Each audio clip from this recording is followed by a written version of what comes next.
Las articulaciones del miembro superior. Otra cosita, doctor.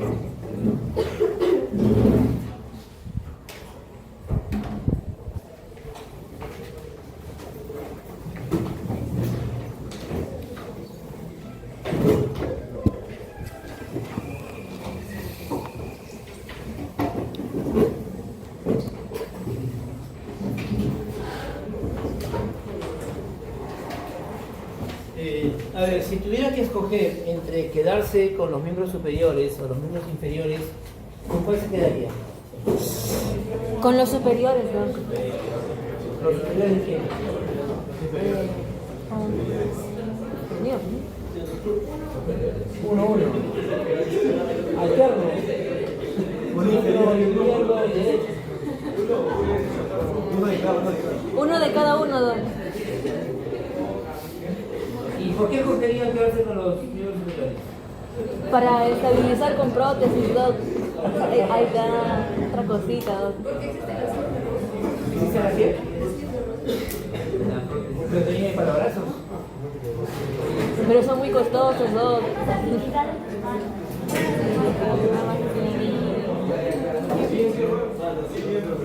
A ver, si pensamos en actividades que tengan que ver con la supervivencia, el comer, por ejemplo, nos conviene miembro superior, ¿verdad? Eso mismo. Siempre y cuando alguien nos traiga la comida. Pero si tuviéramos que preparar nuestras comidas, tuviéramos que comprar, cazar, sembrar, cosechar.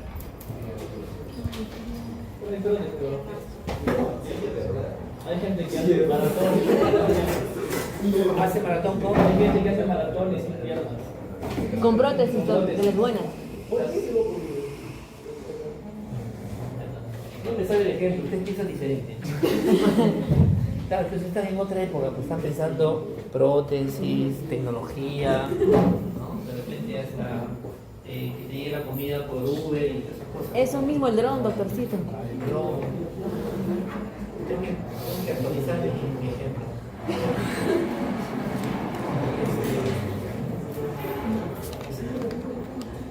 Bueno, el hecho es que toda la función que tiene el miembro superior tiene una única finalidad, que es la de colocar la mano en la posición correcta para la actividad que deseamos hacer. Imagínense que no tengamos mano. ¿El hombro para qué nos serviría? Equilibrio, quizás. ¿Ya? ¿El codo? ¿Para qué nos serviría? ¿Código? Pero no tendría mayor utilidad con relación, por ejemplo, a la satisfacción de necesidades, a vestimenta, alimentación, manipulación de herramientas. No podemos hacer nada, ¿no? Podríamos adaptarnos e intentar hacer algo, pero no lo vamos a lograr. Por ejemplo, para venir a la universidad, ¿qué actividades manuales han hecho? Revisar el yace, doctorcito. ¿Lo podrías hacer con el codo? Si lo tengo por clave, sí, pero si es por huella, no, doctorcito. Con los ojos.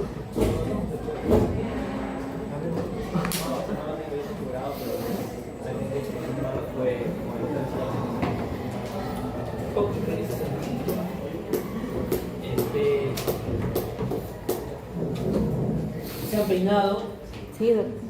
han tomado desayuno, algunas parece que no, ¿no? No, doctorcito. Se han lavado, se han vestido, han abotonado camisas, blusas, han amarrado un pasador. ¿Podrían haber hecho eso sin las manos? No, doc. Llego tarde a la práctica. No llego. Difícilmente vamos a poder hacerlo. Difícilmente vamos a poder hacerlo. Entonces, finalmente el hombro y el codo van a tener como labor principal posicionar a la mano para realizar las actividades del día a día. Eso es lo que vamos a tener siempre. Y por eso esta sentencia, ¿no?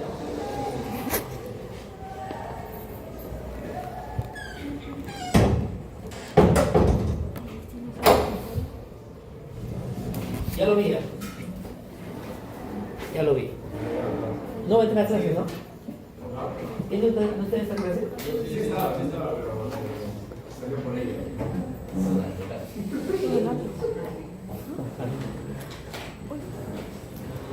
Y después, ¿por qué le digo de nuevo, no? Exacto. Ya lo marqué. Bueno, miembro superior. Ya ustedes conocen las partes, las estructuras. Quizás para simplemente hacer una analogía. Esta estructura funciona como una pala, o mejor deberíamos decir que la pala funciona como el brazo, ¿no? ¿Han visto los brazos mecánicos de las excavadoras? De estas grúas que llevan grandes pesos hacia arriba, tienen muchos esta forma, ¿no? Han sacado la analogía del brazo para lograr establecer puntos de apalancamiento, de tracción. Incluso las puertas de muchos buses que funcionan con energía hidráulica simulan el movimiento del codo, el repliegue y el despliegue de la puerta simulan mucho el movimiento del codo. Entonces, sigue siendo esto el modelo, la base para el avance de los movimientos mecánicos que hacemos en el día a día.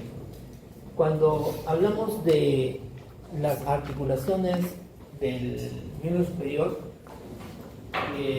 hacemos referencia primero a las articulaciones del hombro, codo y mano. En el caso del hombro, el hombro no es una sola articulación, aunque técnicamente hablando, si revisan ustedes la literatura, van a encontrar que articulación del codo, del hombro, igual articulación glenohumeral. En otros textos van a dar a entender que la articulación del hombro es más complejo. Incluye la articulación glenohumeral más la cintura pectoral o cintura escapular.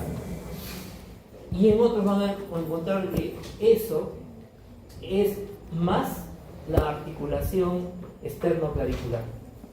Lo complejiza más. Lo cierto es que todas estas articulaciones juegan un papel importante en la manipulación y en la puesta en acción del miembro superior. Por eso, cuando vamos a referirnos al hombro, no vamos a hablar de una articulación en particular, sino de un complejo articular. Un complejo articular que en suma le dan todos los movimientos y rangos de movimiento que conocemos al hombro. Entonces, esto rompería un poquito el esquema que veníamos presentando al principio cuando hablábamos de las enartrosis. ¿Recuerdan? Las enartrosis, que eran las articulaciones sinoviales que tenían el mayor grado de libertad en los tres ejes y en los tres planos. Y decíamos que habían solamente dos en todo el cuerpo. Bueno, en realidad son cuatro. ¿Cuáles son? La cadera y la glenohumeral, justamente, ¿verdad? Dos a cada lado, son cuatro.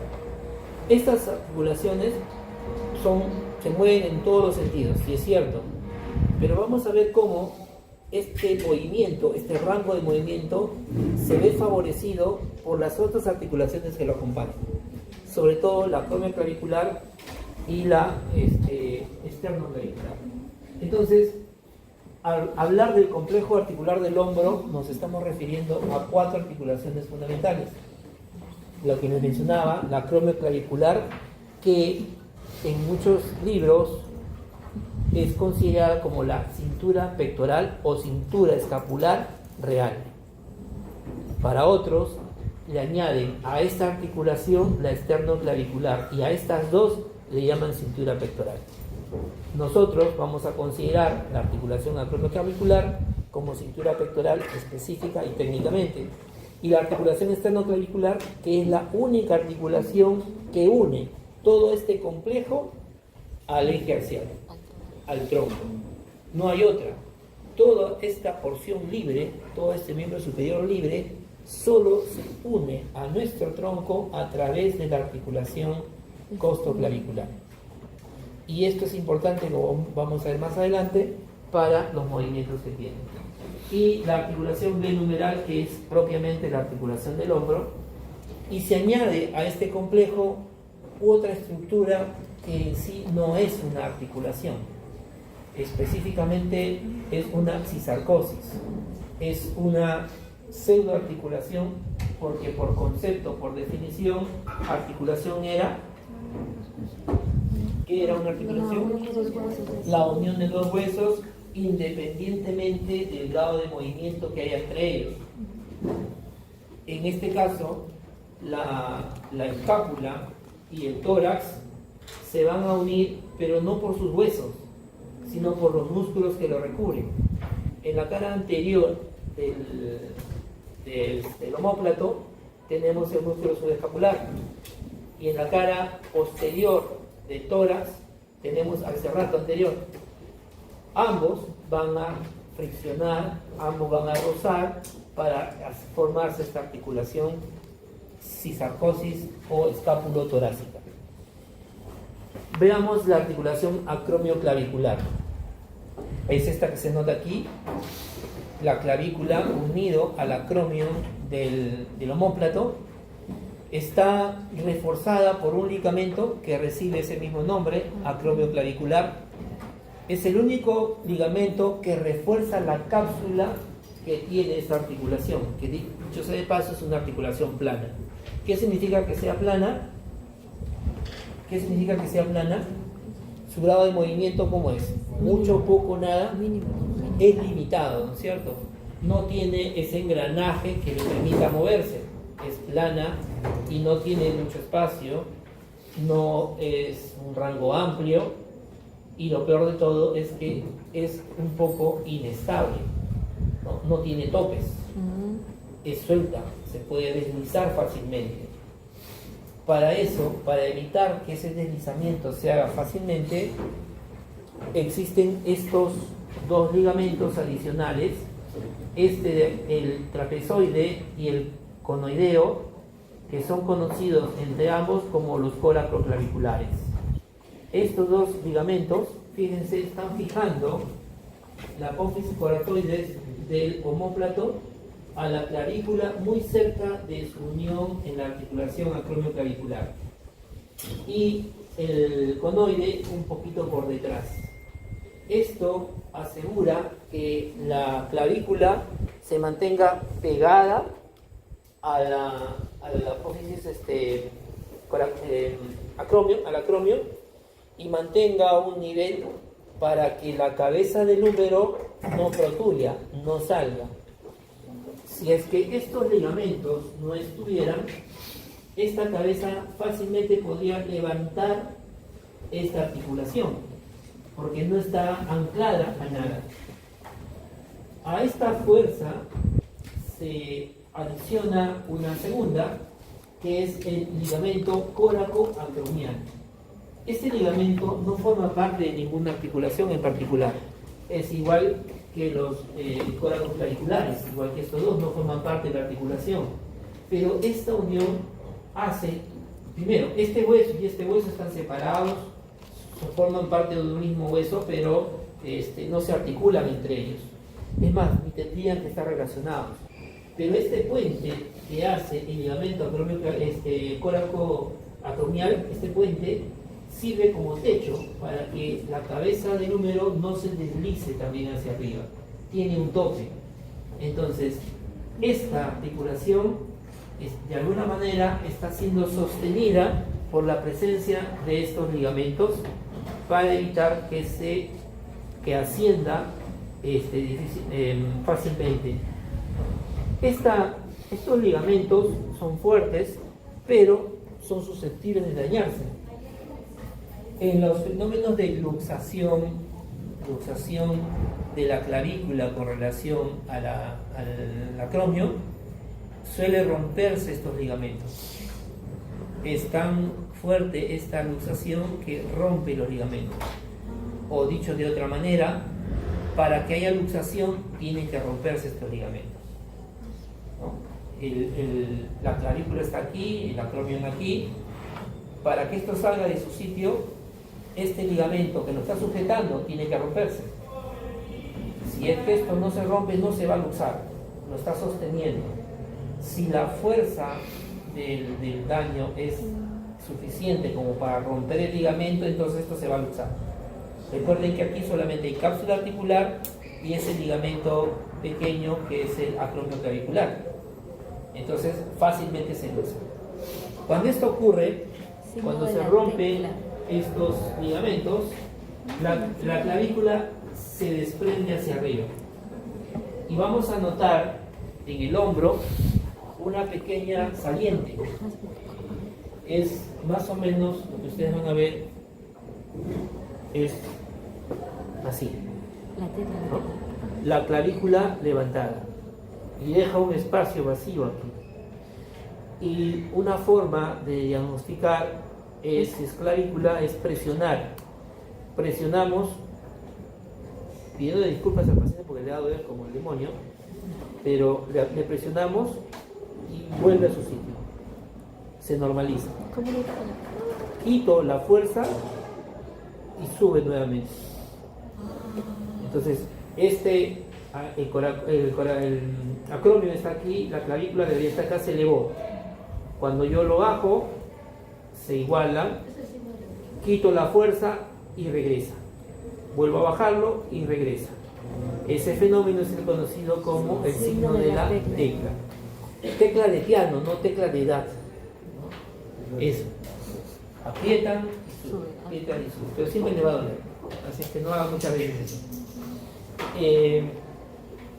La articulación acromioclavicular vista en conjunto, en ambos lados, aquí se aprecia un poco mejor la relación espacial que tienen los ligamentos coracoclaviculares. Es más cercana a la articulación coracoclavicular o acromioclavicular. Vean cómo mantiene la cercanía de la clavícula y estabiliza la articulación. De ahí la importancia de estos ligamentos. Esta articulación se va a ver favorecida por esta otra, que sería la articulación externo-clavicular, ¿no? Entre el manubrio y la clavícula. Y eso lo vemos acá. Vean ustedes esta particularidad. Esta sería la cavidad articular. Tenemos acá el cartílago articular y esta cosita al centro, que ya lo hemos visto antes. Le mostré un ejemplo de la ATM, ¿no? De la articulación temporomandibular, donde encontrábamos esta estructura, el disco articular. Este disco articular le da mayor estabilidad a la articulación, formando dos pequeñas cavidades. Pero miren, si no estuviera este disco, esta cara articular solamente se conectaría con casi la mitad de este huesito, que sería la clavícula. Pero al ponerle este disco, amplía, este se conecta con este y este se conecta con más de la mitad de la cara articular. Entonces, el disco articular lo que hace es permitir un mayor contacto entre las caras articulares. Y mayor contacto es mayor estabilidad. Para que esta articulación se mantenga en su posición, necesita estar reforzada la cápsula por este ligamento externo-clavicular, en este caso anterior. Hay otro posterior que, si ustedes se van para atrás, lo van a ver. En el ligamento interclavicular vemos que las fibras cruzan hacia el otro extremo y cogen las dos articulaciones, las fijan. Entonces, esta articulación está anclada adelante por el ligamento anterior, atrás y al seno. Están bien amarradas, están bien sujetas, dándole mayor estabilidad. Pero eso no es todo o no es suficiente. Si yo anclo el extremo, pero el borde libre lo dejo libre, puede por ahí suceder un fenómeno de palanca y terminamos rompiendo. ¿Han comido un pollito a la brasa? ¿Han querido desprender la entrepierna? ¿Han querido sacar la pierna de la entrepierna? Cuesta, ¿verdad? ¿Y qué hacen? ¿No? Lo quiebran. Hacen esto, se separa la cavidad glenoidea y se abre la articulación. Eso es lo que pasaría al hacer palanca. Que evita que esta palanca no separen, no rompan, no desarticulen este ligamento. Este ligamento, el costo clavicular, que nace de la primera costilla y se va hacia la clavícula y lo fija. Las fibras son gruesas, son resistentes, igual que este de aquí. Ojo, ese ligamento no es un ligamento articular, no forma parte de la articulación externo-clavicular, pero es un reforzamiento adicional. ¿Cómo lo es o cómo lo son los ligamentos córaco-claviculares que hemos visto en la articulación acromio-clavicular? Tengan presente esto para que no se confundan en el examen y pongan que, si les pongo por ejemplo, que la articulación externo-clavicular se ve reforzada por el ligamento articular anterior o posterior y el ligamento costoclavicular, no encajaría, ¿verdad? Porque no es articular el de allá. Es un ligamento extraarticular, no forma parte de la articulación, pero lo refuerza indirectamente.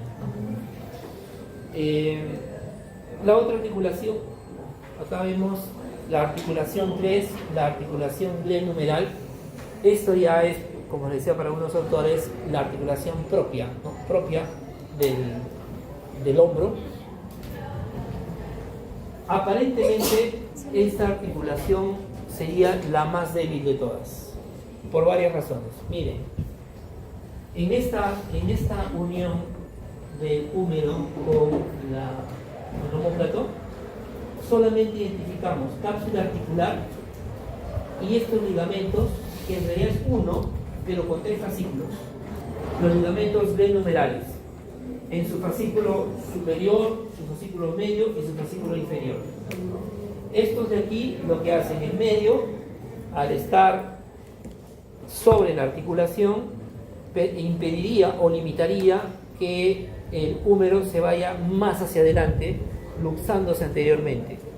El superior ligeramente hacia arriba, junto con el ligamento coracoacromial, y el inferior que haya un deslizamiento inferior del húmero hacia abajo, ¿no? Lo protege, lo limita.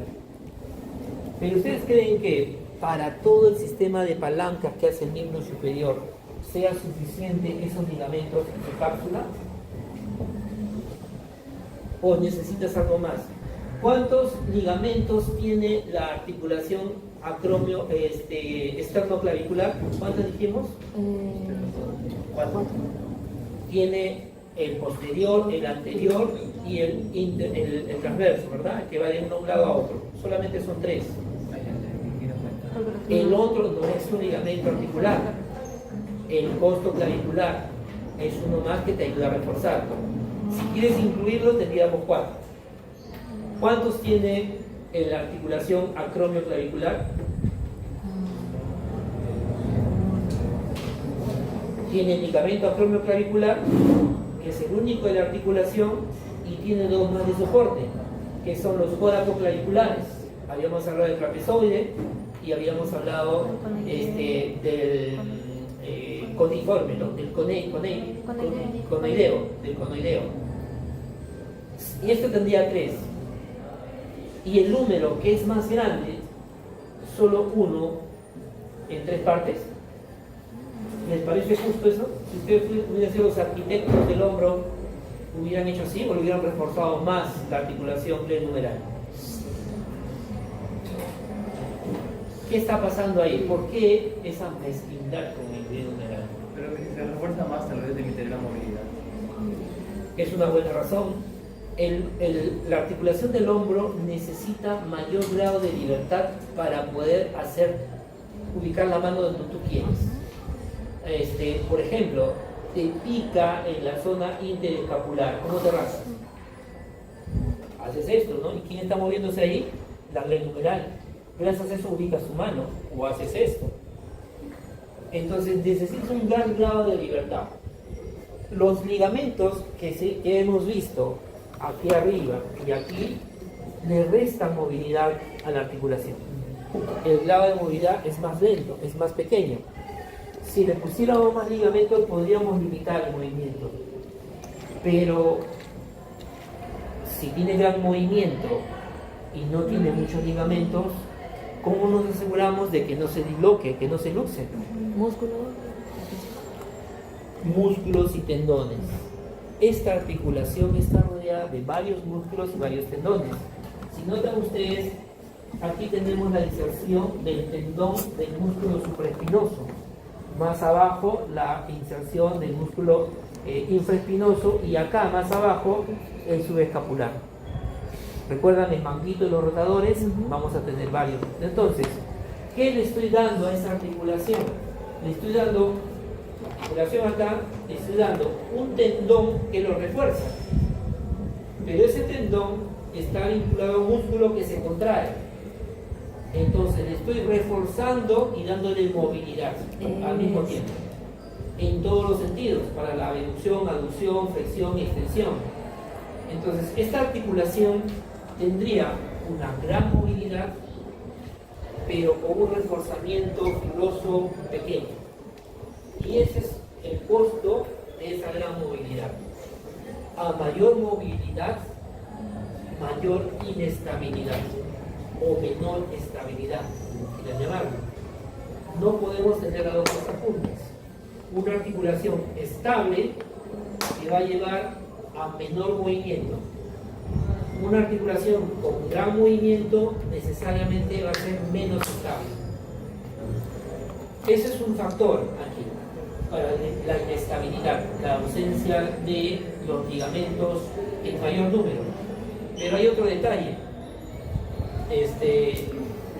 Bueno, acá no se aprecia, regresamos después a esta, acá se aprecia mejor.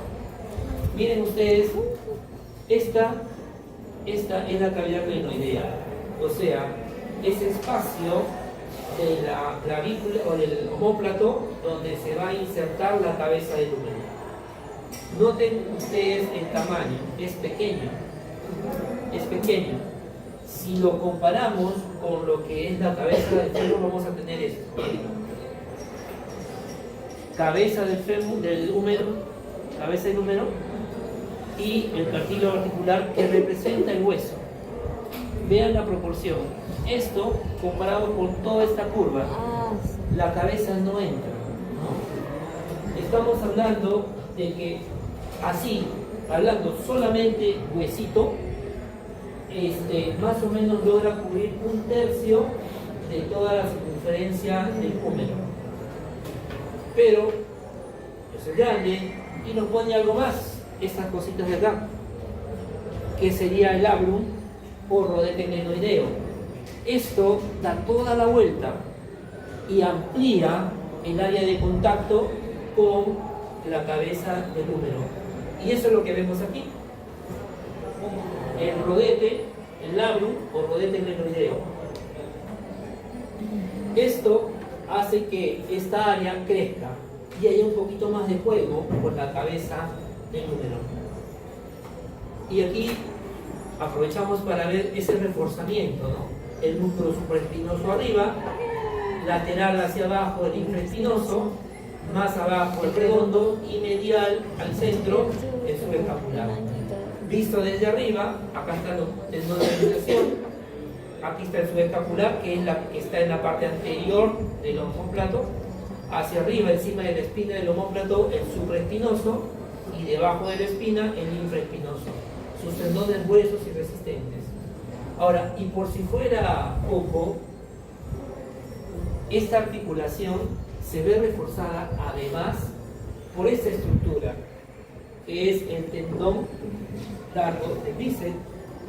Este tendón se mete a la articulación, se mete, literalmente es intraarticular. ¿Y dónde se va a insertar? Aquí, en la cavidad glenoidea. Acá está el cartílago, este es el hueso, encima está el cartílago y aquí se inserta. Entonces esto viene y rodea toda la cabeza. Hay un surco en la cabeza del húmero por donde discurre y permite la flexión y a su vez permite estabilizar la articulación para que no se vaya. Entonces tenemos tendones extraarticulares y tenemos un tendón intraarticular que es el tendón de la cabeza larga del bíceps. Ese es fijo. No es corto. Obviamente estas estructuras van a tener que estar forradas de vainas tendinosas para reducir la fricción durante el movimiento. Es esta la vainas tendinosas, esta que está en verde. Esta bolsa sobre todo es importante, la bolsa subdeltoidea, porque esta es la que más se afecta, esta es la que más se enferma, es la que genera la bursitis subdeltoidea, que es muy frecuente en los síndromes del hombro doloroso. Y aquí vemos la representación, la bolsa subdeltoideas, y ¿quién está por ahí? El músculo deltoides, que es el que hace la tracción para poder hacer la elevación del hombro en abducción. Acá están las bolsas.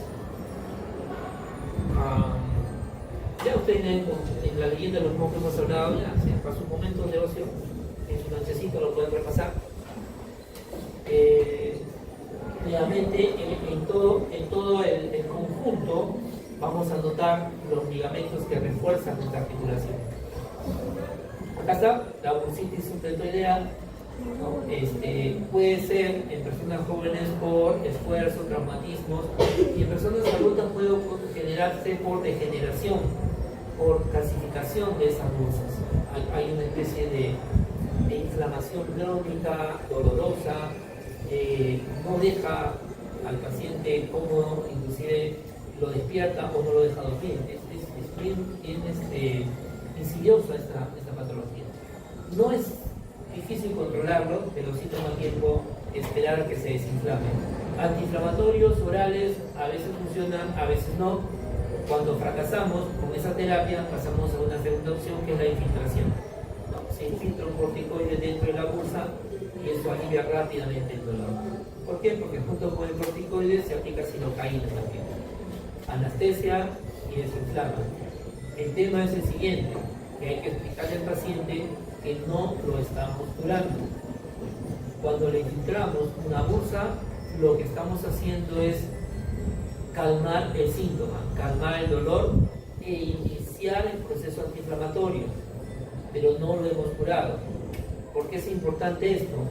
Porque le aplicamos la infiltración y a la hora el paciente está bailando una danza española feliz. Feliz, ya no hay dolor, desapareció todo. Si no hay dolor, la movilidad regresa, el movimiento regresa, la inflamación persiste, pasa el efecto del analgésico y vuelve el dolor más intensamente. Entonces, la infiltración te calma, te alivia, pero la indicación que sigue es el reposo. Puedes usar rotaciones, rehabilitación, calor local, pero evitas que el paciente haga actividad física durante el periodo de tratamiento justamente para evitar recaídas.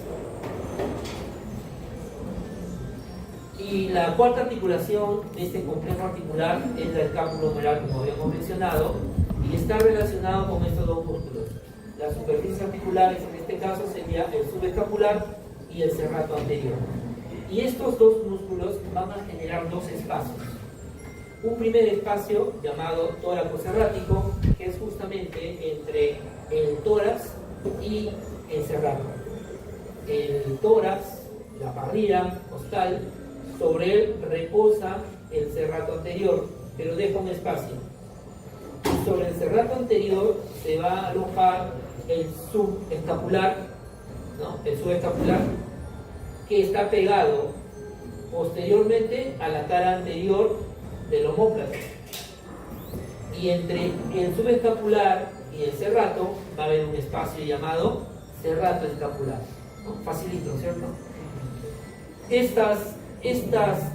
Estas articulaciones tienen una importancia tremenda en el movimiento de abducción del miembro superior. Habíamos dicho que la articulación glenumeral es multiaxial, ¿verdad? Yo puedo hacer abducción. Quiero que observen, no sé si logran ver. ¿Logran visualizar allí mi omóplato? ¿Se distingue el relieve de mi omóplato? ¿Sí? Ya. Voy a hacer abducción.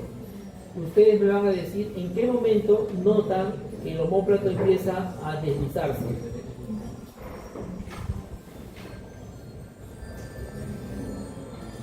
Ahí va. Ahí. Hay un límite en donde mi articulación del numeral funciona sola, pero si quiero más abducción, mi omóplato se va a deslizar acompañándome el movimiento. Entonces, se cumple que el complejo articular en su conjunto participa en todo el rango de movimiento que tiene el órgano. Vamos a ver otro ejemplo aquí. Pero esta es la radiografía. Fácil de identificar, ¿no es cierto? A ver, un punto en el examen, así, calientito, ahorita, el que me dice, ¿qué hombro es esto? ¿Derecha o izquierda? Derecha, izquierda.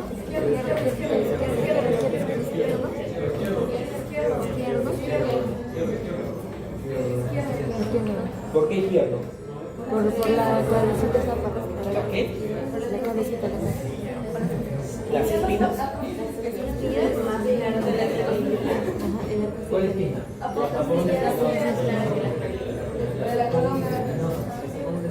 También que hay más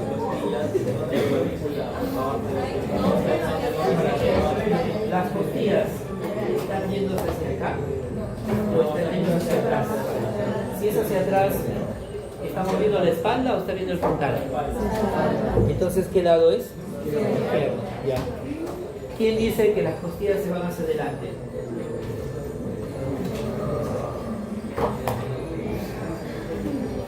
¿Alguien ve que las costillas están yendo hacia adelante? Adelante y abajo, ¿no?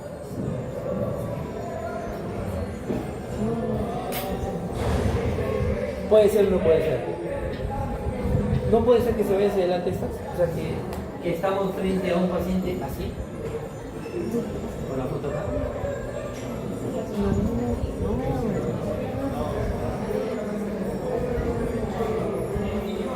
También porque necesitamos para trabajo. Tiene una semana para reducir el método y deduzcan. Con argumentos. ¿Esa viene, Doc? ¿Esa viene? No, pues no la apuntar izquierda. Lo importante acá es que puedan diferenciar algunas estructuras que son las que suelen lesionarse cuando hay un accidente, por lo que pedimos una radiografía, ¿no? El cuello quirúrgico, el cuello anatómico. Esta sería la cavidad glenoidea, donde está entrando el número, el acromio, el apófisis coracoide, la clavícula, la articulación acromio-clavicular, y por aquí estaría el ligamento acromio o coracoacromial, y por acá los coracoclaviculares. Aquí estaría la articulación externo-clavicular, ¿no? Externo-clavicular. Esta es una tomografía. Aquí se nota un poco más esta relación que existe entre la cabeza y la cavidad glenoidea. Miren, hueso y la cabeza. No llega a cubrirla completamente. Una parte de la cabeza está descubierto, está fuera del contacto articular. Diferente a la cadera. Hoy día han hecho cadera ustedes. Como el acetábulo es mucho más profundo. Prácticamente el acetábulo engulle como Pac-Man a la cabeza del fémur. Acá no aparece eso, es como si estuvieran toquecitos nada más, ¿no? De lejitos, no lo engulle. Y en una vista superior vemos el omóplato, la cara articular y la cabeza del húmero, ¿no? Una pequeña porción tocándola con él. En una tomografía se podía visualizar el rodete y el rodete podía ser este, ¿no? Pero en una radiografía no se ve eso, solamente vamos a ver el hueso. Estos son los movimientos.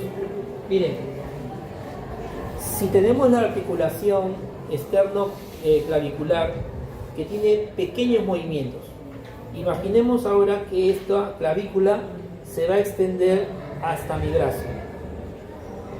Si yo esto muevo un gradito hacia acá, ¿cómo se va a mover mi mano? Más. Si muevo un poquito más. O sea, un rango articular pequeño aquí traduce un gran rango aquí.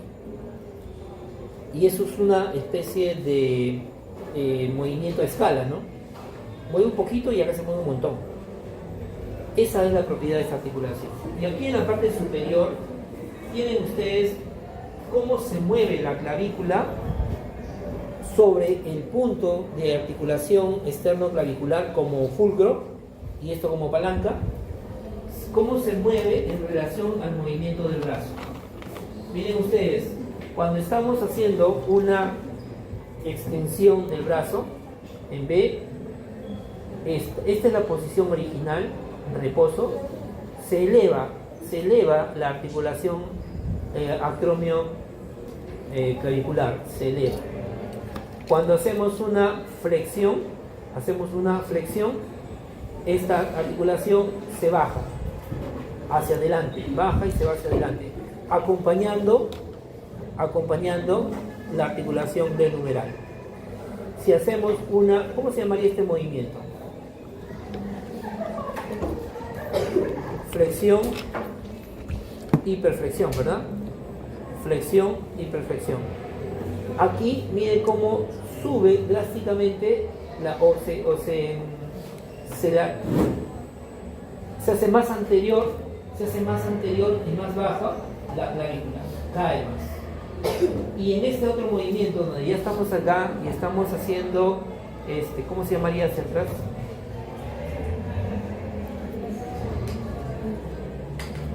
¿Cómo se llama esto? Una flexión posterior, una extensión dorsal. La clavícula nos acompaña, se eleva y se va también hacia atrás. Y eso es lo que está pasando en la M. La clavícula de aquí se ha elevado y se está yendo hacia atrás. Entonces, este punto de la clavícula nos va a acompañar en todo momento. Cojan ustedes acá, hagan este movimiento, vean cómo se desplaza hacia adelante ligeramente. Luego vayan hacia atrás y se desplaza, y hay un clic inclusive. Ustedes levantan más arriba y se eleva. Eso le da estabilidad al movimiento que estamos haciendo con el brazo. Y sin embargo, si ustedes logran sentir este desplazamiento y al mismo tiempo palpan acá, el movimiento aquí es más pequeño. Aquí se siente casi nada. No se siente gran movimiento. Ese es el punto de referencia, ese es su fulcro. Sobre eso estamos haciendo la plancha, ¿no? Entonces, cintura escapular, habíamos dicho que técnicamente cintura escapular era esta articulación, ¿no? Como en los otros. Aquí vemos la relación ya completa. Vean ustedes cómo el omóplato junto con la clavícula va a acompañar el movimiento del brazo, se va a desplazar. En esta gráfica, ¿qué articulaciones se están usando?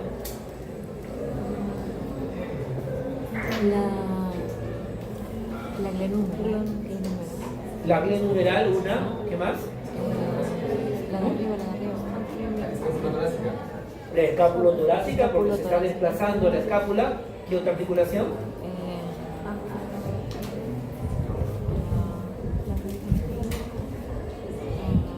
Creo que sí. En el gráfico anterior veíamos como si yo hacía este movimiento, la clavícula acompañaba el movimiento.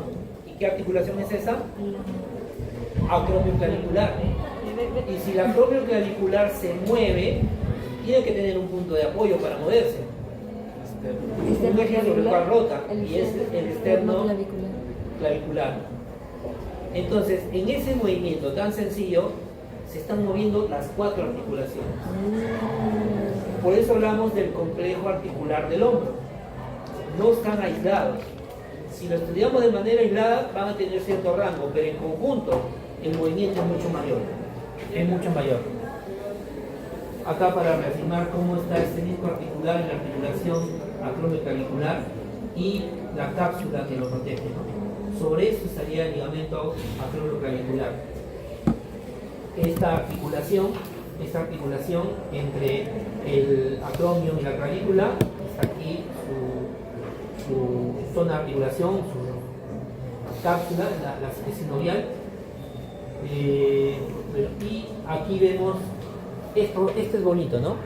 Por ejemplo, si ustedes calculan la tangente de 40 grados y lo comparan con el seno de 35 grados, de 30 grados, van a encontrar que el movimiento, el grado de libertad, les sale como 1.5. Facilito. Eso no viene, ¿verdad? Este fija. No. Este fija. Mujer no. ¿Cómo no? No. Este es fijarse. aquí tienen ustedes la leyenda.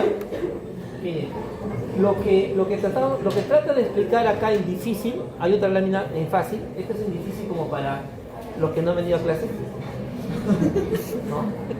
En difícil es cómo es que el complejo articular o la cintura pectoral o escapular permite dos movimientos importantes en nosotros: la retracción y la protracción, ¿no? Yo puedo, si alguien se me acerca, lo puedo empujar hasta ahí, ¿verdad? Hasta ahí, ¿qué articulación estoy utilizando? Glenohumeral, numeral, ¿qué más?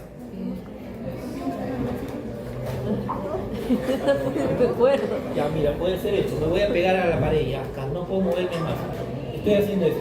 ¿Qué articulación estoy utilizando? Glenohumeral, ¿qué más? Codo. Codo. ¿Qué más? Muñeca. Ahora, pero no es suficiente.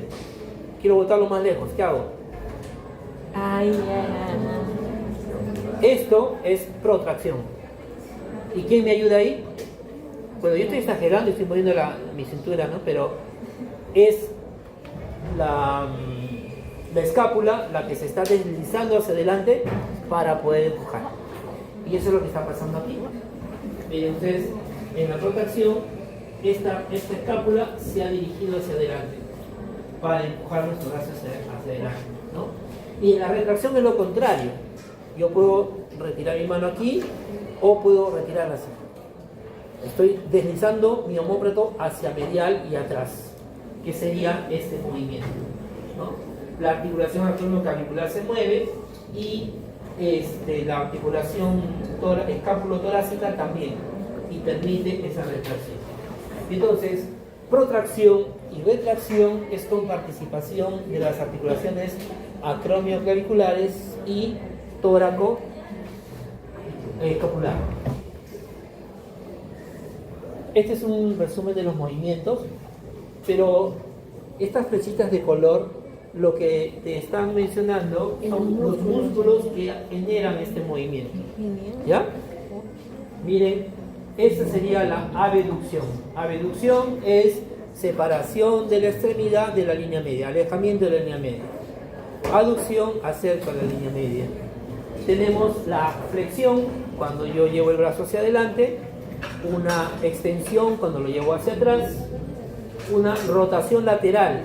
Yo tengo que rotar mi húmero hacia afuera. Una forma práctica de hacerlo es, le pedimos al paciente que flexione el codo y llevamos la palma hacia afuera. Ahí estoy rotando externamente y aquí internamente. Otra forma es decirle al paciente, o coger nosotros el brazo y llevar su brazo en esta posición. En esta posición. Le pedimos que ponga la palma hacia arriba y hacíamos una rotación externa. Si pone la palma hacia abajo, es una rotación interna. ¿Ya? Fíjenme lo exacto, para los que no han venido. Y los músculos responsables están acá, los que participan en esos movimientos. Aquí, para graficar lo que les mencionaba, ¿no? Acá está explicado en fácil, la protracción y la retracción. Está en fácil aquí. Vean cómo impulso más. En este caso, está pidiendo plátano. Eso. Cómo se desplaza la escápula hacia adelante, ¿no? Hacia atrás en la retropulsión estoy jalando, y en la antepulsión lo llevo hacia adelante, ¿no? La escápula viene como se desliza. Si mantenemos fijo y hacemos esto, o sea, la escápula te va a acompañar, te va a llevar. Amplía más el rango. ¿Alguien ha practicado artes marciales alguna vez? Sueño, mi sueño. Bueno, en artes marciales estos conceptos se utilizan bastante. Diferente, por ejemplo, en el Kung Fu que en el Karate y en el Taekwondo. En el Kung Fu son más histriónicos. Por ejemplo, nunca dan un golpe con extensión total del codo. Nunca. Siempre hacen una pequeña flexión. ¿Por qué? porque le dan un chance al codo por si es contraatacado. Golpeas, y hay una técnica, yo vengo el golpe, hago un lado, cojo codo y hago palanca y me quiebro el codo. Si el que tiró el golpe está así, tiene un espacio para negociar la extensión. Pero si está completamente estirado, no hay espacio para negociar. Me va a fracturar sí o sí, ¿no? En este caso, los golpes en karate, por ejemplo, evitan que haya una protrucción y una retracción. Los golpes son aquí, en seco, la extensión de tu brazo. Tu hombro no se desliza. ¿Por qué? Porque al hacer protracción y vas hacia adelante, te desestabiliza el eje y es más fácil que yo con inercia te jale el brazo y te vayas de para adelante, ¿no? ¿Han visto ustedes en las películas de repente cómo se ponen para hacer los golpes? Hacen este movimiento, no hacen esto. Y si haces eso te corrigen, porque te crea inestabilidad, ¿no? Estos detalles son muy utilizados en ese tipo de entrenamiento. Acá tenemos movimientos del hombro, igual, la flexión, la extensión. Si nosotros hacemos abducción, aducción, extensión y flexión, estamos haciendo casi circunvolución, ¿no? La suma de estos movimientos nos da la circunvolución. También tenemos la rotación medial, la rotación interna o lateral. Es un gráfico más sencillo de lo que hemos estado viendo hace un momento. Listo, pasamos al codo. El codo, hay quienes tienen codo duro, ¿no? Sí, doctor, no lo sueltan, no lo sueltan. No sueltan el codo. ¿A qué se debe eso?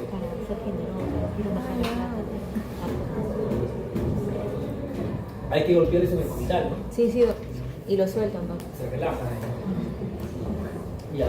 En el codo pasa algo parecido que lo que pasa en el hombro. También hay un complejo. Aquí está. Estas tres articulaciones se consideran como articulaciones del codo. Pero ojo, miren, la primera es la articulación húmero-cubital. ¿Qué huesos participan? Húmero y cubital. La segunda, húmero radial. ¿Quién participa? Húmero radial. Y la tercera, Radio cubital. radio cubital proximal. ¿En qué ayuda el codo eso? Para supinación y pronación. Si fuese supinación y pronación, esa articulación no lo hace todo. Necesitas dos articulaciones para pronosupinar: la proximal y la distal. Y la distal no está en el codo. O sea, técnicamente hablando, esta articulación no contribuye en nada a los movimientos propios del codo. ¿Cuáles son los movimientos propios del codo? La flexión y la extensión. No hay más. No hay más. Algunos fallados hacen esto, ¿no? Pero no más. Yo puedo llevarte Fallado, Esto de aquí, ahora vamos a hacer la angulación. Entonces, estas dos, digamos que sí son exactamente parte de esa función que cumple el codo. Pero entonces, ¿por qué ponemos los tres en un solo paquete? ¿Por qué hagamos al complejo articular del codo con las tres articulaciones? Porque anatómicamente Están ahí. las tres articulaciones comparten una misma cápsula articular.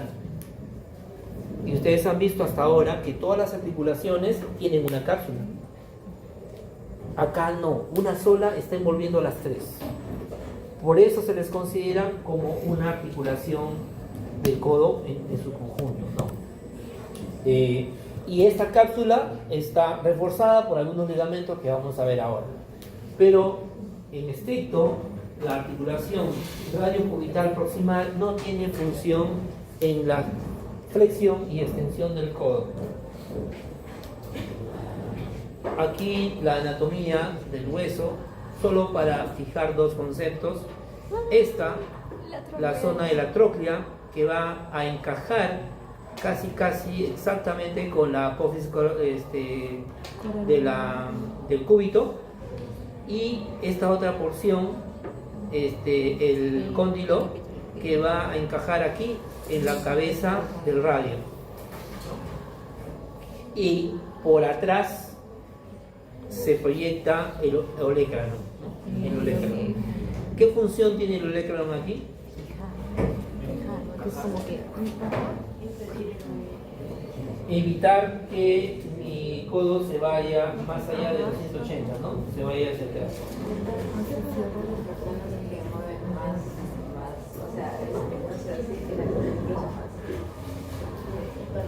Más de 180. Su rango articular es mayor. Generalmente es por hiperlaxitud. Si no hay patología previa, hiperlaxitud. O sea, la cápsula articular, los ligamentos que lo sostienen y algunos tendones que forman parte de estas son muy laxos. Se estiran fácilmente, son muy elásticos. Pero no se detiene con el atromión, que es un hueso, ¿no?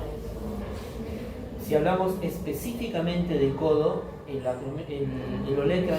olecranon es una limitante para el movimiento de extensión, siempre.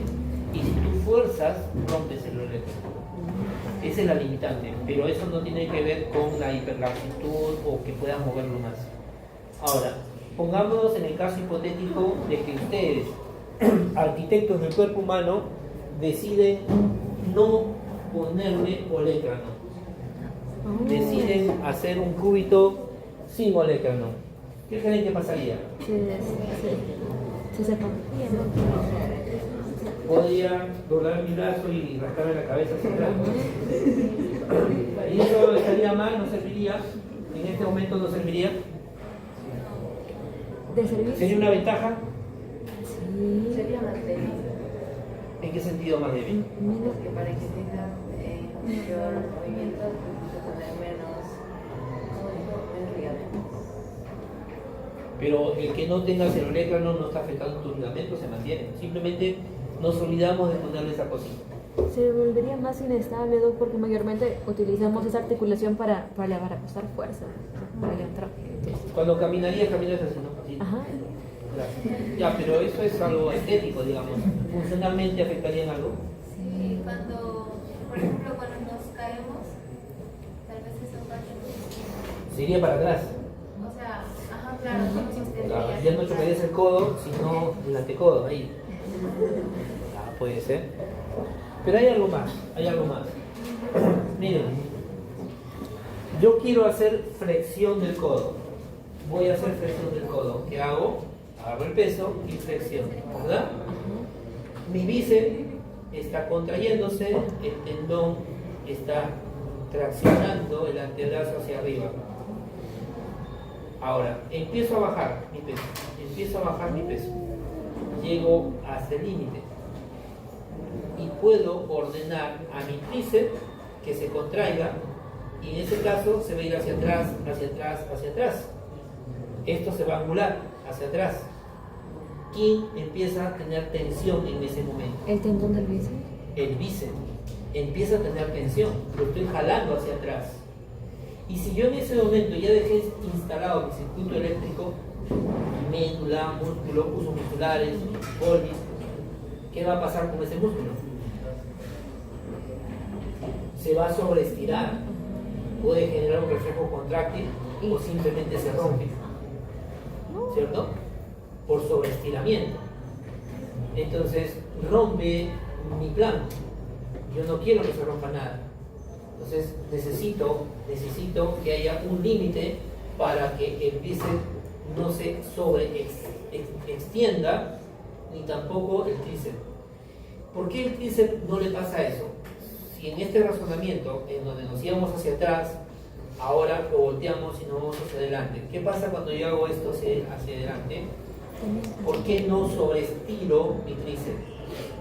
¿Por qué no lo sobreestiro? Porque mi flexión tiene un límite. Si yo pudiera irme más allá de este límite, voy a sobreestirar este tendón y voy a generar traumatismo. Y es lo que se hace en una técnica de combate, ¿no? Sobreestirar esto. Jalas esto de aquí, sobreestiras. O, más fácil, esto.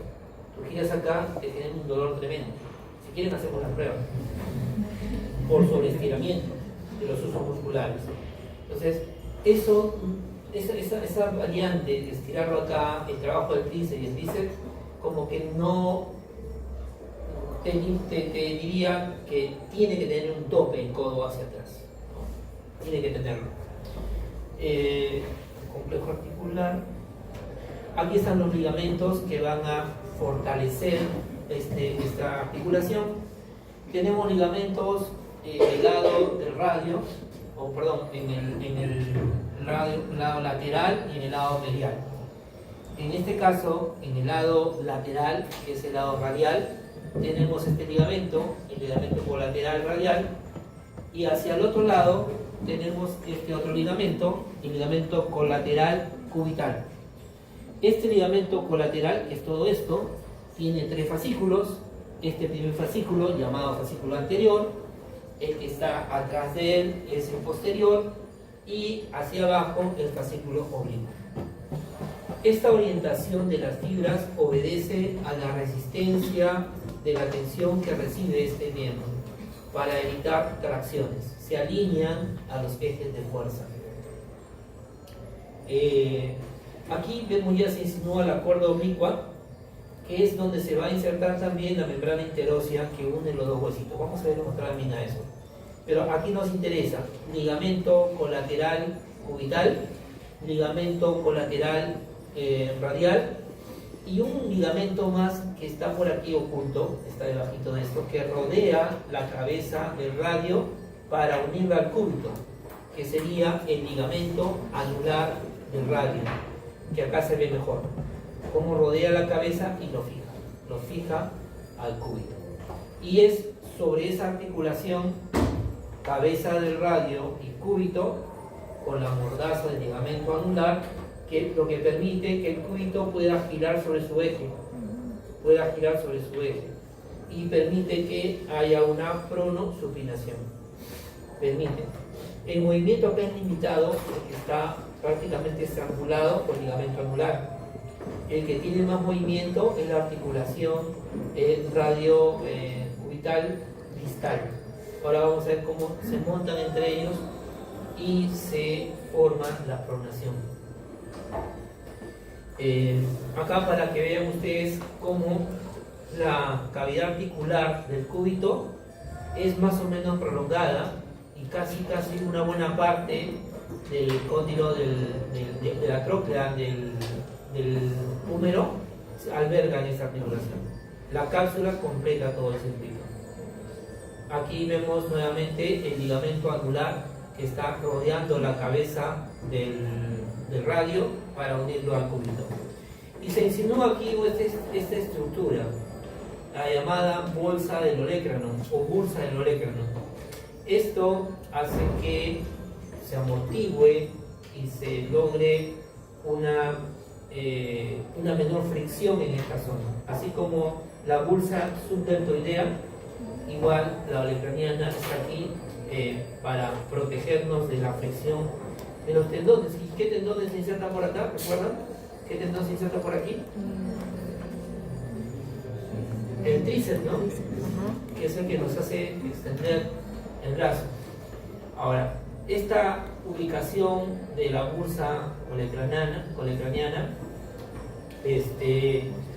lo hace susceptible de algunos procesos inflamatorios. Una bursitis del olecrano, también conocida como codo del estudiante, ¿no? Pero codo del estudiante antiguo, no del moderno. El moderno ya no se apoya para leer, ya no está así, ni ahora, ahora está así. Es diferente. Recuerden que esto es semiología antigua, ¿no? Las denominaciones se usaron mucho en relación a lo que se hacía. En el otro grupo les comentaba que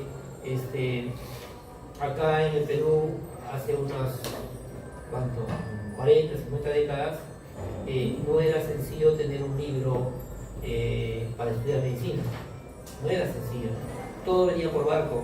Los viajes en barco demoraban meses para llegar. Así que si tú lo pedías un día, llegaba cuando acabó el curso, ¿no? Ya para cuando te jalen, ya lo puedes estudiar. Y los libros que estaban en biblioteca nunca salían de biblioteca. Así que la única forma de estudiar es que te encierres en la biblioteca con tu libro ahí. Estar así, ¿no? Sí, leyendo. Esto hacía que apoye más tiempo el codo y se forme la bursitis, ¿no? El famoso codo del estudiante. Doctorcito, usted mencionó que la bursitis, que también la bolsita que teníamos a nivel del hombro, La subdeltoidea. la deltoidea, se podría inflamar por causa de un movimiento repetido. ¿Ocurría lo mismo a nivel del olecranon también? Es más raro, lo más frecuente es la compresión, la presión o traumatismos, golpes, porque es un solo músculo el que viene por acá, la fricción es distinta y es bien raro que estés haciendo mucho rango de movimiento hacia atrás, ¿no? Acá es más común, estás haciendo esto, estás chapando el micro, jalando esto, moviéndote, pero la mecánica más común de un daño en esta zona es por traumatismo, golpes o posiciones inadecuadas. Por ejemplo, una bursitis subdeltoidea puede presentarse acompañando al síndrome de la noche de bodas. ¿Han escuchado ese síndrome de la noche de bodas? ¿No? Neuro, ¿quién llevó neuro? Jordan, ¿no? Probate el Jordan. ¿Qué cosa, doctor? Síndrome de la noche de bodas. No conozco, Se le llama así, ¿por qué? Porque en noche de bodas, pues el varón duerme, la mujer descansa su cabeza sobre el brazo y comprime un nervio. Comprime un nervio. Sí, lo dijeron en práctica. Ya. Y también puede comprimir el deltoides y comprimir la bursa. Y como es su primera noche de bodas, nadie se debe decir muévete. Es la primera noche, no lo vayan a tomar a mal.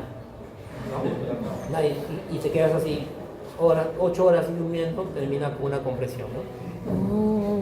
Gracias, Con doctorcito. traumatismo por exceso de uso. Estos chicos que les gusta hacer mesas así, Ajá. ya ahí pueden tener su bursitis también. Pero no podría también porque yo sí, esto es mi Y recuerda que esa bursa se activa por deslizamiento del deltoides y el deltoides hace abducción. O sea, tienes que hacer este movimiento o ya, estás inclinado en esta, ¿cómo se llama? El remo. La polea. Siempre que haya abducción va a funcionar eso. ¿Qué más digo? Vean ustedes, aquí está la zona de inserción del tendón del bíceps, ¿dónde? En el radio. Y aquí está la zona de inserción del músculo braquial, que es el músculo que está debajito del bíceps, ¿no? Son dos músculos que tenemos acá. Y justamente, miren cómo el bíceps viene y se inserta aquí, se inserta en el cúbito. Es decir, está en esta posición, ¿no es cierto? En esta posición.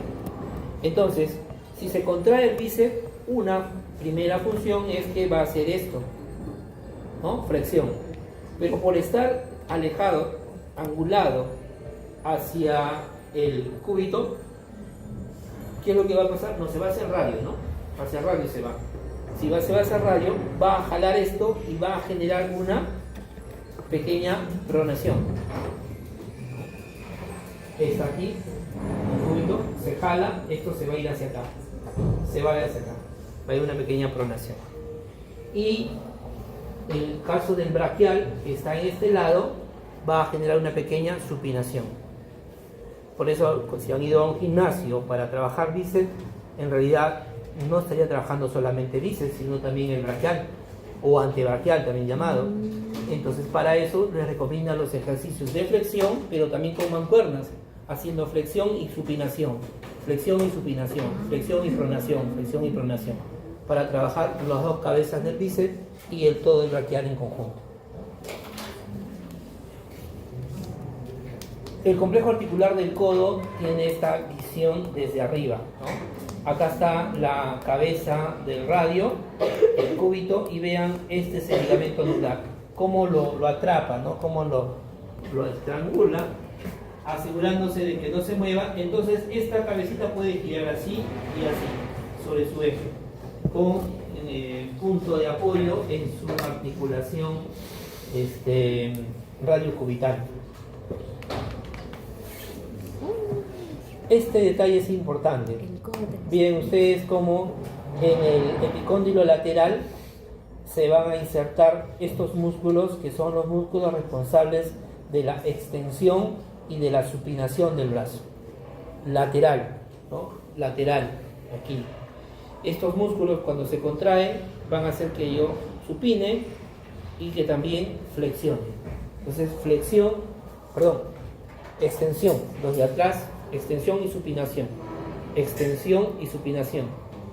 Esta afección, esta inflamación de esta inserción es conocida como el codo del tenista, ¿no?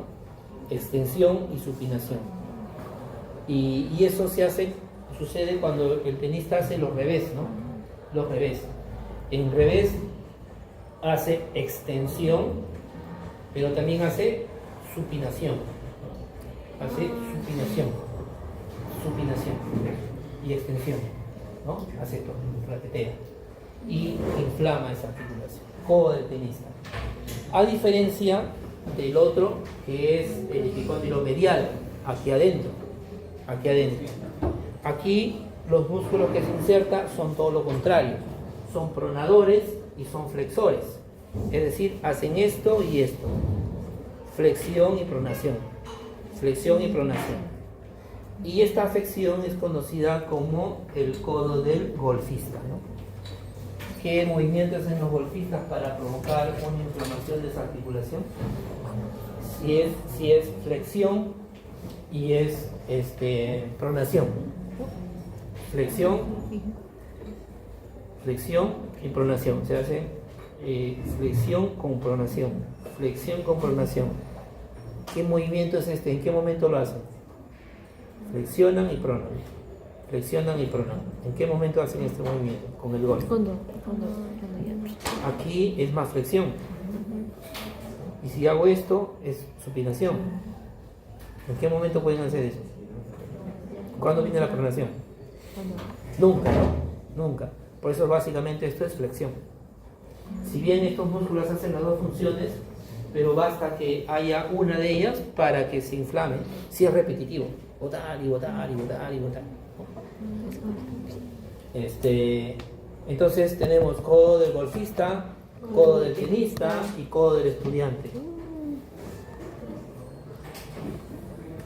Y bueno, acá para reafirmar lo que dijimos, ¿no? El codo del estudiante, la bursitis olecraniana, que es la bolsita que está detrás de esto, se inflama justamente en la zona de apoyo del olecrano, ¿no? Aquí se está visualizando debajo del tendón la hipertendinosis subcutánea. Una imagen radiológica del codo, cómo se superpone el radio al cúbito en esta articulación radiocubital, el olecrano, ¿no? Y la fosita que permite que se meta allí a nivel de la paleta humeral que se ve aquí, ¿no? La fosa olecraniana. Ahí se mete el olecrano cuando hacemos la extensión. Esta es una radiografía normal, por si acaso, ¿no? Y esta es una tomografía. Se ve más nítido, ¿no? La tomografía nos permite ver tejido no óseo, en este caso músculos. Vean cómo es generosa la cavidad acá para albergar a la tróclea del húmero. Prácticamente lo recoge al 50%. Es bien metida, ¿no? Es bien segura para hacer la extensión. Y si cortamos esa articulación por aquí, la vemos desde arriba, tendríamos esto, ¿no? Aquí la tróclea, o sea la paleta humeral, y por aquí el olecrano. Por acá tenemos el músculo, los músculos que están viajando hacia esta articulación. Esta es una característica interesante, ¿no?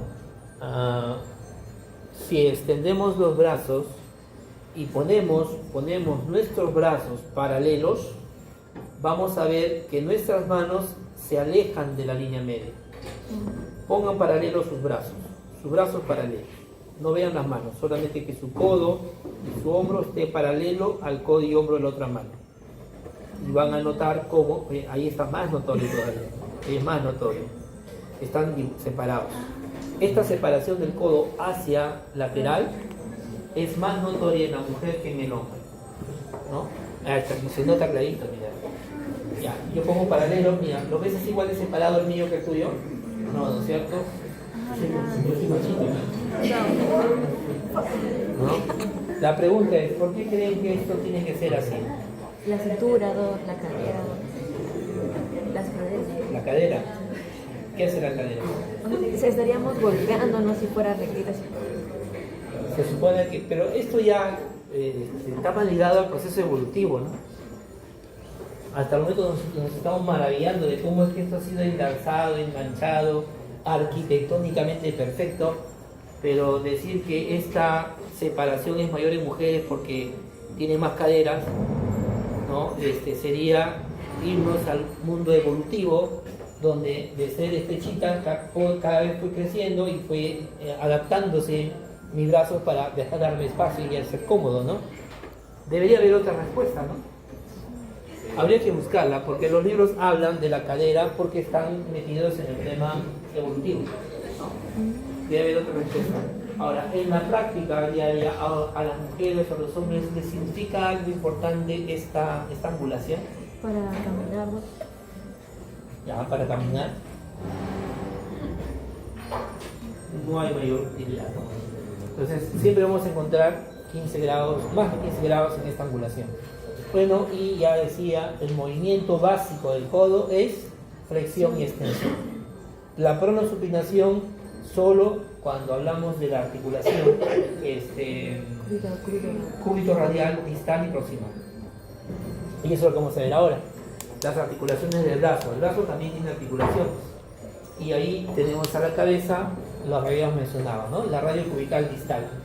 Esta sería una foto desde abajo hacia arriba. Vean cómo la cabeza, en este caso la del radio, crece, ¿no? La cabeza proximal del radio es chiquitita y el extremo distal es grande. Se invierte el patrón y se hace más delgado el cúbito. Aquí es importante estos dos ligamentos en esta articulación cúbito radial o radio cubital, este ligamento radio cubital palmar o anterior y radio cubital dorsal o posterior, que le hace una especie de corbatita a el tendón del extensor cubital del carpo. Aquí vemos mejor esta funcionabilidad.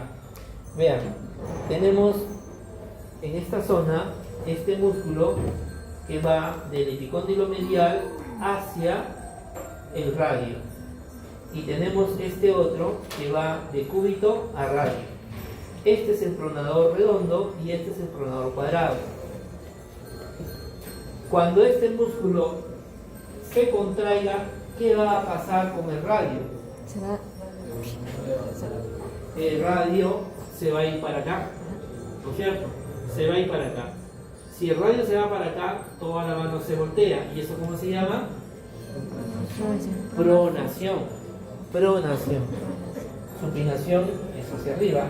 Recuerden, supinar, suplicar. Dame, el punto. Acá, en esta gráfica, lo vemos mejor. Vean ustedes, está así. Este paciente quiere hacer pronación. Está inclinando y está cruzando el radio sobre el cúbito. Hace este movimiento. La articulación cúbito radial no está muy movible acá, no está muy alterada, pero la distal sí, ¿no? Se ha invertido.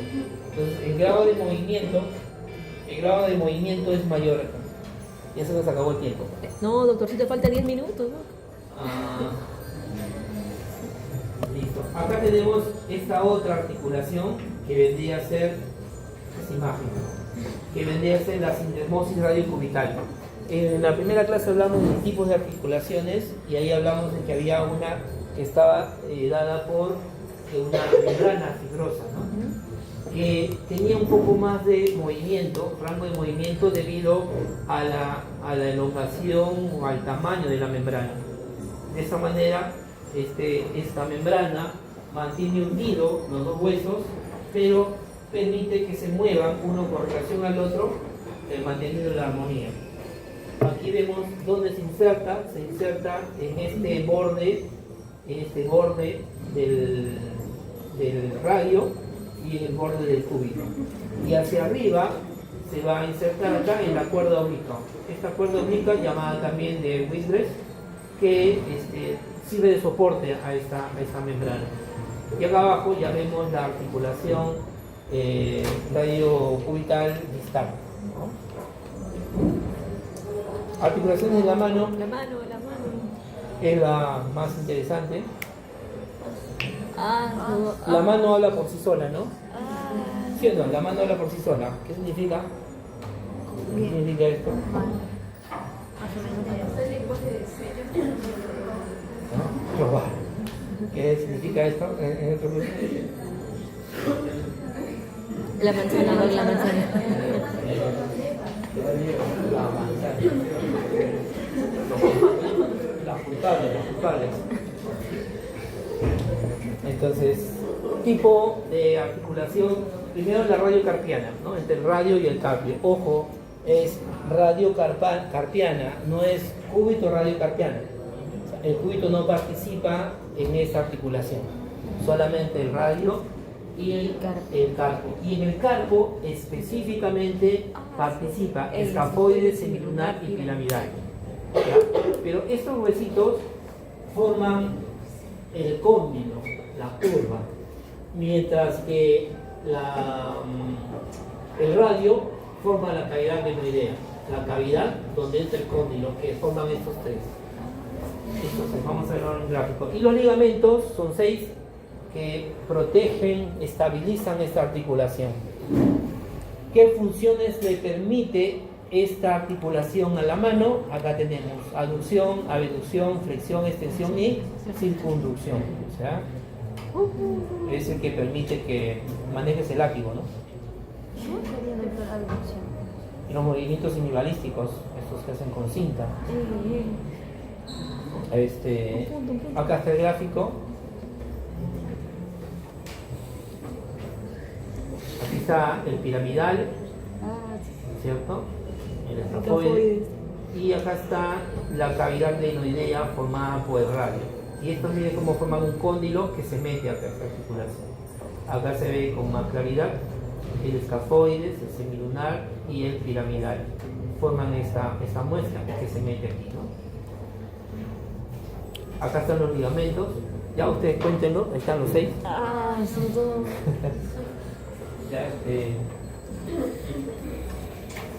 hoy día, después de que cenen y duerman unas 4 horas, pueden empezar a revisarlo, a dormirlo. La mediocarpiana es la que se va a dar entre esos 4 huesecitos del carpo proximales y los 4 distales. Y aquí están las superficies articulares. Tenemos el escafoide, celular y piramidal, que forman la cavidad glenoidea, es el hueco. Y acá abajito el trapezoide y el ganchoso, que forman el cóndilo, el que entra en el huequito, ¿no? El escafoide se va a articular de manera particular con el trapecio, haciendo una articulación aparte. Aquí sí los ligamentos son más sencillos, son solo 3 dorsales, palmares y el colateral medial, ¿no? Que une básicamente el piramidal con el gancho del ganchoso. Aquí tenemos, miren, esta sería la articulación mediocarpiana, sería esta de aquí. Esta es la mediocarpiana. Y vean cómo este huesito se va a articular específicamente con el primer metacarpiano, dándole independencia para que ésta pueda articularse por sí sola. La articulación del hueso pisiforme es una es especial, no se junta con nadie, mantiene su propia autonomía y su pata es en piramidal, entre los dos nomás actúan. Ahora, será tan importante esta articulación que, fíjense, tiene 5 ligamentos, ¿no? 5 ligamentos. 5 ligamentos. Con la mediocarpiana que tenía 3, ¿no? Y encima es una articulación plana, Nos permite lo que le hace menos estable, ¿no? Permite hacer esta articulación de acá, junto con la muñeca permite la abducción, permite la circunvolución, y el que puedas hacer puño, puedes tener aquí algo y hablar. Aquí tenemos las articulaciones carpo-metacarpianas, ya entre el carpo y los metacarpianos, que se estabilizan. Carpo y metacarpiano se estabiliza más con la articulación entre cada metacarpiano con el siguiente metacarpiano. Es decir, aquí vamos a encontrar la articulación carpo-metacarpo y el metacarpo con el metacarpo. Se van a unir estas dos y así están más estables. En particular, vamos a notar que entre los metacarpianos va a unirse el 2 con el 3, el 3 con el 4 con el 5. El 1 no se va a unir, el 1 mantiene su independencia para poder tener esa facilidad de hacer su propia abducción, aducción, circunvolución y oposición, ¿no? Y justamente esa propiedad que tiene el pulgar desde abajo, desde su articulación metatarsocarpiana, le da tanta independencia que se enferma solo también. Una afección común es la tendinitis de los extensores del pulgar, también conocida como la tendinitis de Deferbain, ¿no? Por estar haciendo sus jueguitos, su chat,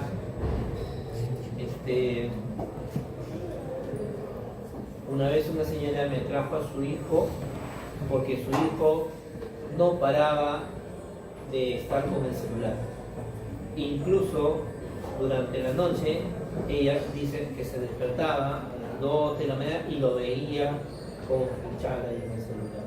¿Qué tenía su hijo? Prácticamente no dormía por estar en ese. Estaba teniendo una adicción al equipo. ¿Lesionó, doctor, la articulación para No sé por qué, pero no lo lesionó. No tenía problemas de pulgares, pero el problema por el que lo tenía la mamá es que no soportaba que esté todo el tiempo con el celular. Y le digo, ¿pero ha intentado quitárselo? Y me dice, sí, y una vez casi me pega. Ya está con una adicción. Su problema no es de que va a ir, su problema es que hay una adicción, una imposibilidad de dejar eso. No es un manejo psiquiátrico. Volverlo a esa tierra. Las intermetacarpianas, como les decía, se une 2, 3, 3, 4 y 4, 5. Los ligamentos aquí se disminuyen, interóseos, palmares y dorsales. Esta articulación es plana. A partir de aquí tenemos todas las articulaciones son prácticamente planas, excepto las interfalángicas y las metacarpofalángicas, que son íntimos, ¿no? Que permiten hacer flexión y extensión. Aquí tenemos la elipsoidea, que es la metacarpofalángicas,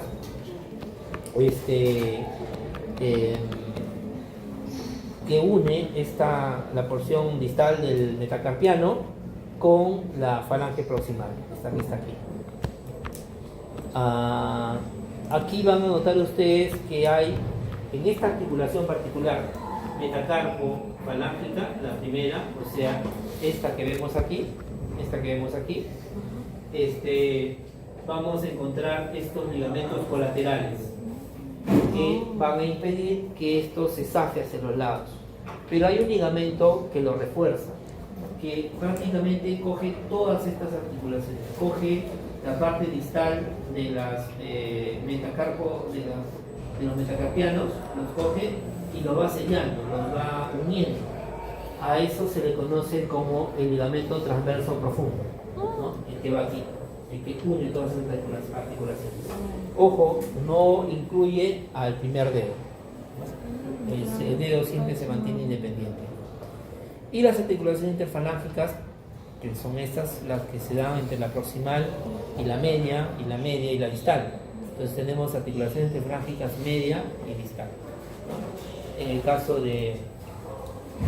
proximal y distal. Y en el caso del dedo gordo sería una articulación proximal.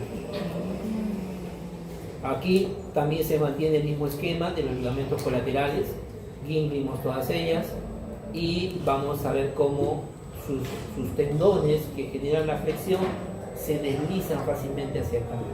Estos tendones son delgados pero bastante resistentes, ¿no? ¿Han cargado peso con los dedos alguna vez? Sí, ¿Han hecho planchas con los dedos alguna vez? no, tampoco. ¿No? O habla con su profesor de educación física. Para fortalecer estos ligamentos, estos tendones. Sí, con 2 dedos todavía. Tipo retroceder nunca realiza jamás. 2 dedos. Y así todavía. Ah, sí. Estos ligamentos son susceptibles de fortalecerse, de digamos, darle mayor soporte, mayor resistencia a la tensión. Y es básicamente tendones, los músculos están más atrás, ¿no? Casi no hay carne. Y ustedes lo van a ver cuando suturen, no hay masa muscular aquí, ¿no? Todos ligamentos, tendones, venas, arterias. Movimientos, aquí los movimientos del carpo, ¿no? Los movimientos del carpo que permite hacer flexión, extensión. Aquí vean cómo en la flexión se eleva. Es imposible hacer flexión solo de una articulación. Se van a mover las otras también, ¿no?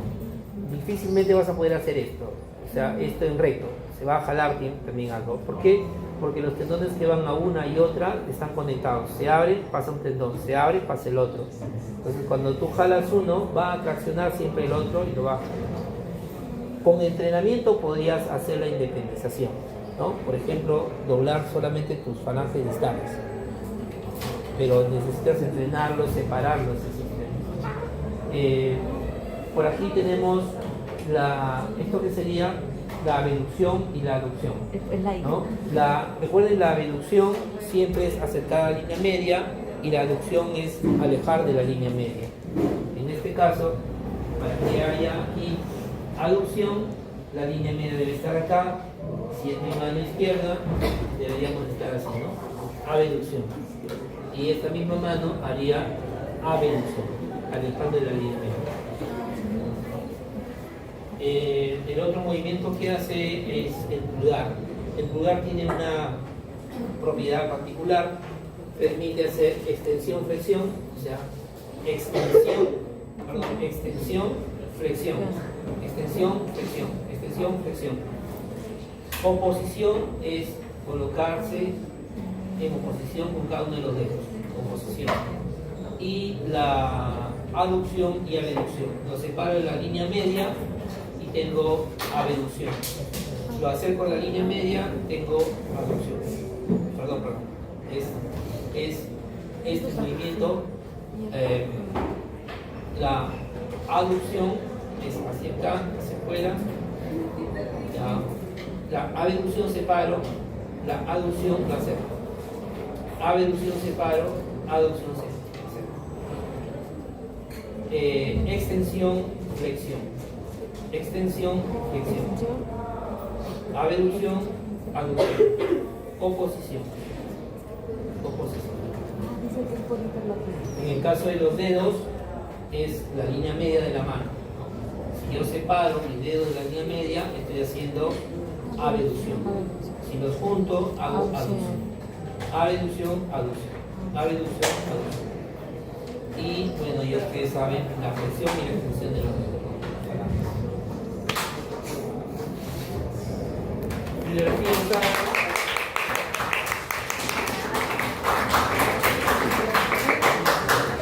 En la próxima clase tenemos que hacer 2 juntas, miembro inferior y